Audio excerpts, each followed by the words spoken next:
Boa tarde, pessoal. Hoje, então, nós vamos trabalhar com o estudo do discriminante de uma equação do segundo grau. Bom, o que é o discriminante de uma equação do segundo grau? É o delta.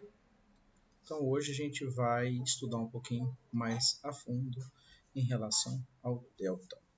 Bom, basicamente o que eu tenho para falar para vocês é que o delta a gente tem três parâmetros. O primeiro, o delta ele pode ser um valor menor do que zero. O que significa ele ser menor do que zero?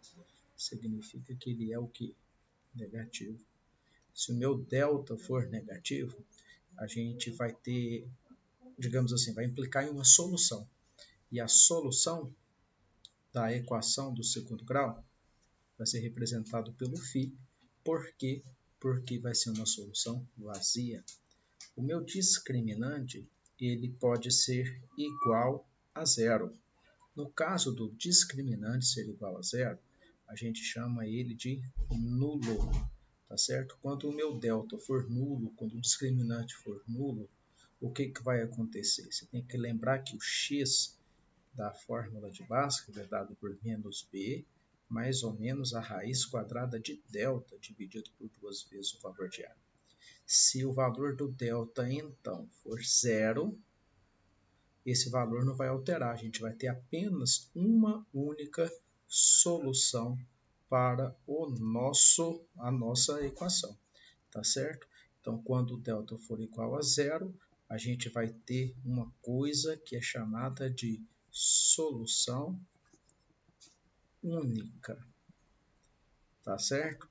O que acontece? O meu x' é igual ao x duas linhas, tá certo? Então a gente vai ter uma solução única.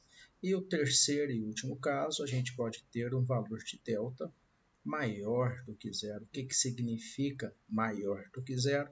Significa que ele é positivo. Quando ele for positivo, a gente vai ter duas soluções, tá certo? Duas soluções. Tá? E quais são essas duas soluções? Um x' diferente do x duas linhas. Tá certo? Um delta positivo vai implicar soluções positivas? Nada a ver. Tá bom? Nada a ver. Bom, sabendo disso, vamos verificar aqui três exemplos. Tá? Vou tentar fazer um de cada. Tá bom? Um de cada. Então, suponha primeiro que eu tenha esta equação do segundo grau. X ao quadrado menos 4x, tá certo? Mais 4, que é igual a zero.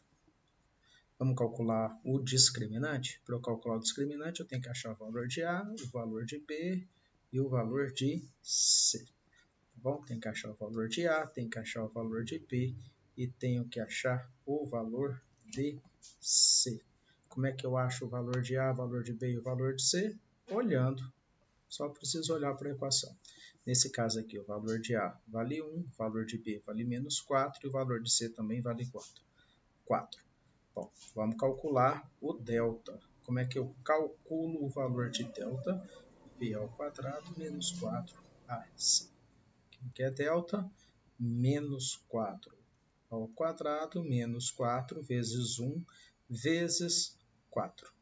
Tá certo? Quem que é delta nesse caso? 16, porque menos elevado a expoente par fica mais. 4 vezes 1, 4 vezes 4, 16. 16 menos 16 dá quanto? Dá zero. Isso significa que a gente vai ter apenas uma solução. Se eu for procurar, tá certo, o valor de x, eu vou achar só uma solução. Bom, vamos achar? É rapidinho? Quem que é x? X é menos b, mais ou menos a raiz quadrada de delta dividido por duas vezes o valor de a. Quem que vai ser x? Vai ser dado por menos o menos 4, mais ou menos 0, dividido por 2 vezes 1. Então, vai dar menos com menos dá mais 4, dividido por 2. Se eu somar ou subtrair com 0, dá a mesma coisa, que é quanto? 2. Solução 2. Tá bom? Então, essa é a primeira equação, primeiro exemplo que eu passei para vocês. Vamos para um segundo exemplo, tranquilo, tá? Suponha que eu pegue aqui, ó, x ao quadrado menos 1 4x. Aqui eu quero somar com um 10, tá bom? Tá bom, está. Então, o que vai acontecer? Eu descobri, tem que achar o A, o B e o C, primeiro para eu avaliar, tá? Nessa avaliação, eu descobri que o A vale 1, que o B vale menos 4 e que o C vale 10. Vamos achar o valor de delta aqui no caso. Nesse valor de delta, a gente tem que B ao quadrado menos 4AC.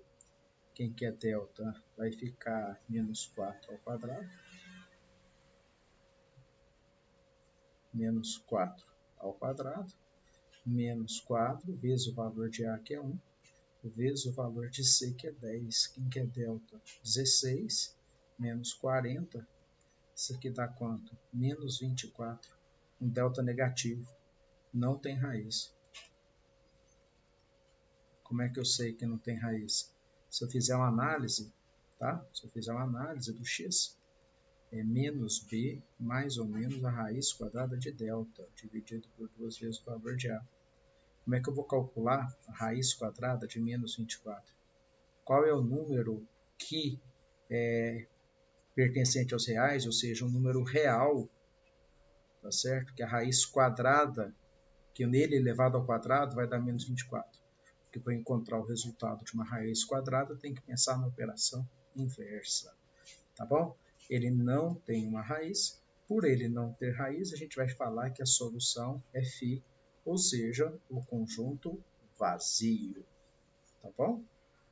É isso que acontece quando a gente tem esse tipo de equação. Vou partir um último exemplo, se eu tiver ali no caso, né, um x ao quadrado menos um 10x mais 16, que é igual a zero. Vamos achar o nosso delta básicozinho aqui, ó. Quem que é delta? B ao quadrado menos 4AC. Quem que é delta? Vai ser dado então... esqueci de achar primeiro, né? Não vamos perder o hábito por enquanto, não. O A vale 1, o B vale menos 10 e o C vale 16. Tá? Então, aqui no caso, a gente vai estar calculando, vai ser quem? Menos 10 ao quadrado, menos 4, vezes o A vale 1 e o C vale 16. Quem que é delta? Vai ser dado por 100, mesmo ele estando negativo, mas elevado ao quadrado fica sempre positivo. Menos 4 vezes 16 daria 64. Quem que é delta? 36. 36 é o número positivo. O que significa? Significa que eu vou ter um x' diferente de x duas linhas, ou seja, eu vou ter um conjunto de solução com dois valores distintos. Obrigatoriamente, os dois valores são positivos, são negativos? Não, isso não tem nada a ver. A gente realmente tem que calcular. Depois a gente pode até pensar em fazer uma análise, mas primeiro vamos só calcular. Então a gente sabe que o x é menos b mais ou menos a raiz quadrada de delta dividido por 2 vezes o valor de A. Quem que é x? Vai ser dado por menos b, então vai ser menos ou menos 10, mais ou menos a raiz quadrada de 36, dividido por 2 vezes 1. Quem que é x? 10, mais ou menos 6, dividido por 2. Vou ser um pouquinho mais rápido. Do lado de cá, 10 mais 6, 16, dividido por 2 dá 8. 10 menos 6 dá 4, dividido por 2 dá 2. Conjunto solução, 2 e 8. Acabou, tá bom? Espero que você tenha aproveitado essa aula de análise de discriminante. Até mais. Tchau, tchau.